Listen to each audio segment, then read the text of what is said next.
রূপোর গয়না বা রূপোর তৈরি বিভিন্ন সাজসজ্জা কেনাকাটার জন্য এক বিশ্বস্তনীয় প্রতিষ্ঠান শ্যামসুন্দর চাঁদিওয়ালা। শ্যামসুন্দর চাঁদিওয়ালা মানেই চাঁদির পিওরিটির 100% গ্যারেন্টি। আমাদের শোরুম দুর্গাপুরের জংশন মলে, আসানসোলের 81 জিটি রোড অপোজিট সেনকো গোল্ডে, শিলিগুড়ির সিটি সেন্ট্রাম মল, কলকাতার সিটি সেন্টার 2 নিউ টাউনে এবং দেওঘরের G12 ভিওরি মলে।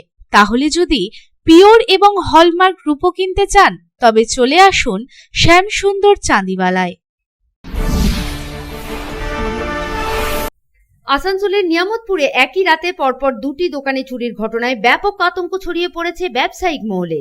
জিটি রোডের নিয়ামতপুর ফাঁড়ি থেকে মাত্র কয়েক মিটার দূরে অবস্থিত ওম রেডিমেড ও গ্যালাক্সি বালাজি মোবাইল স্টোর দুটি দোকানে দুষ্কৃতীরা তালা ভেঙে ঢুকে ব্যাপক লুটপাট চালায়।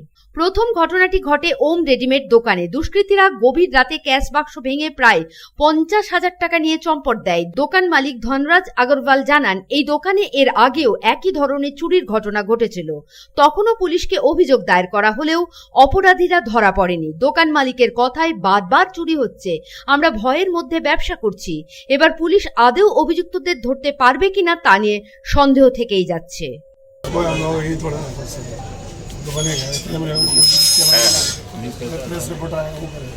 এটা অনেক সমস্যা আছে, সেই কারণে বন্ধ রাখে।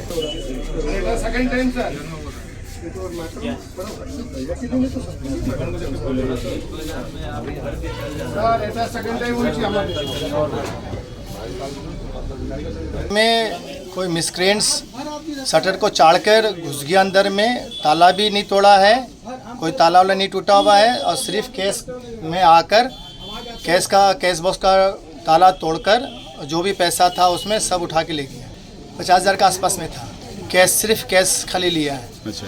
और कुछ नहीं किया। बाकी दुकान में कहीं पर भी कोई भी किसी तरह का भी कोई मिसप्लेसमेंट नहीं है, सब जैसा का है वैसा का वैसे ही है।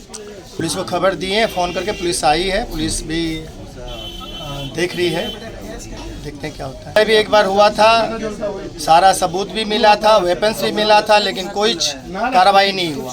कुछ भी हम लोग कितना बार गए पुलिस में गए हैं, लेकिन कोई भी कार्रवाई नहीं हुआ। कोई भी कार्रवाई नहीं हुआ। हम लोग बहुत गए पुलिस के पास में, वेपन्स सब मिल गया है, लेकिन CCTV फुटेज भी मिला था उस समय, लेकिन उसके बाद भी मिसक्रेंट्स पकड़ा नहीं गया था। कि ये लॉ एंड ऑर्डर का मामला है, मिसक्रेंट्स का हौसला बुलंद है, वो पुलिस इस पर देखे, मिसक्रेंट्स को पकड़े, बस इतना ही है। ये आगे से फिर कभी नहीं हो। तकलीफ है ये वाला पूरा, सब दुकानदार सब भाई का तकलीफ है कि ये वाला आज हमारे यहाँ हुआ है, कल उसके यहाँ पे भी हो सकता है, कल उसके वहाँ पे भी हो सकता है। तो ये तकलीफ का बात है, डर का बात है। मतलब काम करना, बिजनेस करना अब बहुत ज़्यादा ही मुश्किल बनता जा रहा है। অন্যদিকে কাছেই অবস্থিত গ্যালাক্সি বালাজি মোবাইল স্টোরের দৃশ্য আরো ভয়াবহ। গোটা দোকান লন্ডভন্ড করে দুষ্কৃতীরা নিয়ে যায় প্রায় 80টি মোবাইল ফোন। দোকানের মালিকদের দাবি, চুরি হওয়া মোবাইলগুলোর বাজার মূল্য প্রায় 50 লক্ষ টাকা।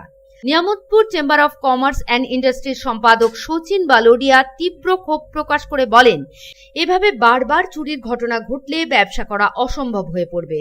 পুলিশ প্রশাসনকে কড়া পদক্ষেপ নিতেই হবে, নইলে ব্যবসায়ীদের মধ্যে ভয়ের পরিবেশ আরো বাড়বে।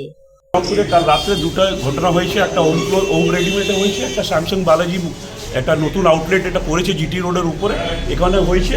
আর এখানে দেখা যাচ্ছে কি মোটামুটি 75-80টা মোবাইল কমসে কম এখান থেকে চুরি হয়েছে। ওগুলোতে মোটামুটি ক্যাশ বক্স, ওখানে তো কাপড় ফাপড় কিছু হাত লাগায়নি, কিন্তু আর ক্যাশ বক্সে ছেড়ে সব টাকাগুলো বার করেছে। এবার আমি জানি না লাখ টাকার উপরেই হতে পারে।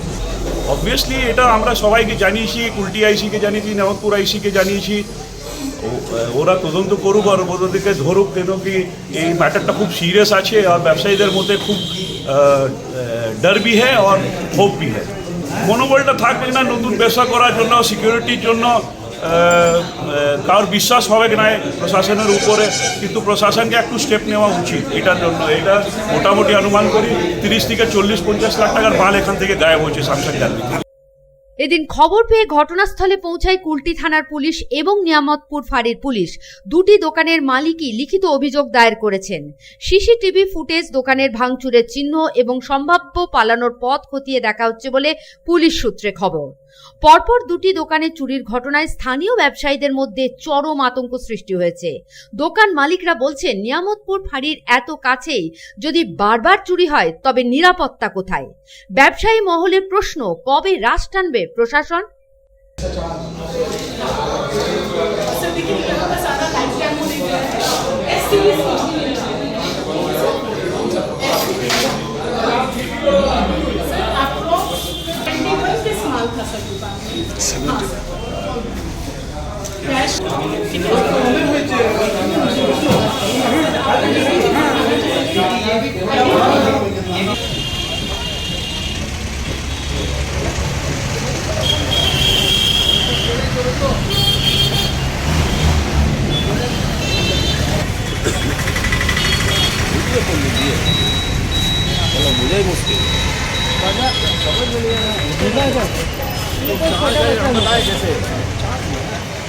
সন্তোষ মণ্ডলের রিপোর্ট, পাবলিক টাইমস।